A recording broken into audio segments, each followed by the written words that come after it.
So I'm from New York, and I've always wanted to be a teacher since I was a kid. Like in first grade, I used to like steal the extra worksheets from my teacher. Like if we had to take one, I'd always take two so I could bring some from my imaginary class when I got home. I graduated from Iona University in 2017 in New York with a bachelor's in sociology, and in September of that school year, I started teaching 5th grade in the New York City school system. When I was looking at different states down south, I realized that Birmingham, Alabama would be the best because just with the culture, with the history that it has, and I thought, let me give it a shot. And in July of 2022, that's when I officially moved to Birmingham, and I started teaching in August. Kids are kids wherever you go. They want to be treated like they're older, but then at the same time, they want to be babied also. They'll try to act all big and tough and bad, and then they'll ask, can I get like Takis from the prize box? So in terms of kids, it was an easy transition, and that's what, I really don't feel it was like a huge shift going from New York to Alabama.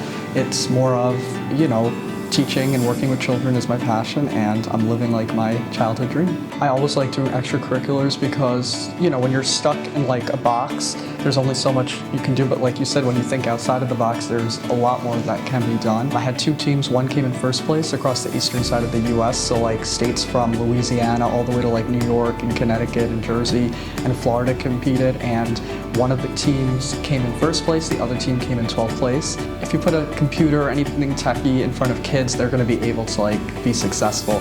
And I think thanks to Donors Choose, I was able to apply for grants to get a lot of laptops, and the SEC actually helped also by donating to my classroom. That was for the fall 2022 Coders Elite robotics competition, and then most recently, we also participated in an anti-bullying competition, and I've always been like that social emotional kind of teacher. Of course, math and science and reading and social studies are important, but I think, especially with COVID, how there's been so much just negativity in the world, and there's just been so much trauma and fallout. I think trying to work with children emotionally is very important. Between January and April, we participated in the 2023 Pacers National Bullying Prevention Center competition, and the kids were the top winner across the entire nation. And I think one thing that the people at the competition said that really stood out from a lot of the other submissions is like they were saying words, but they actually meant the words. It wasn't like they were reading a script, so they could tell that they meant it from their heart. And I think that's true, because when we were coming up with the lines and practicing, it wasn't just stuff that was coming out of the air. I think it did come from real life experiences that they've been through and wisdom that they actually have and meant. I think the biggest thing for people who work with children is building relationships and rapport with the kids, because it's not about how much you know, it's about how much you care, and that's what I think people really can sense when I'm working with them. It's that I care, and I definitely have positive rapport with my students and their families, and I think that's very important. I always tell my kids, you can get all A's on your report card, but if your behavior and your personality is an F, then you're not going to get anywhere in life. I'd rather be around someone who gets F's on their report cards and has an A in their personality and their heart. So I think that is important, to let them know that academics are important, but the kind of person you are is more important. We could get into teaching not for the money. It's definitely not the income. And I think when you're doing something with your heart, you can't put a price tag on it.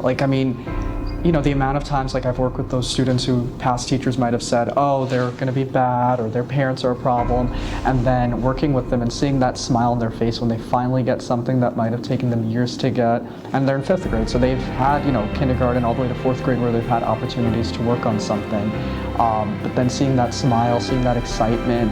The kids still to this day talk about coming to City Hall and how, just the physical, not the Boutwell, but the actual City Hall, the physical layout and how nice it looked. No offense to the Boutwell.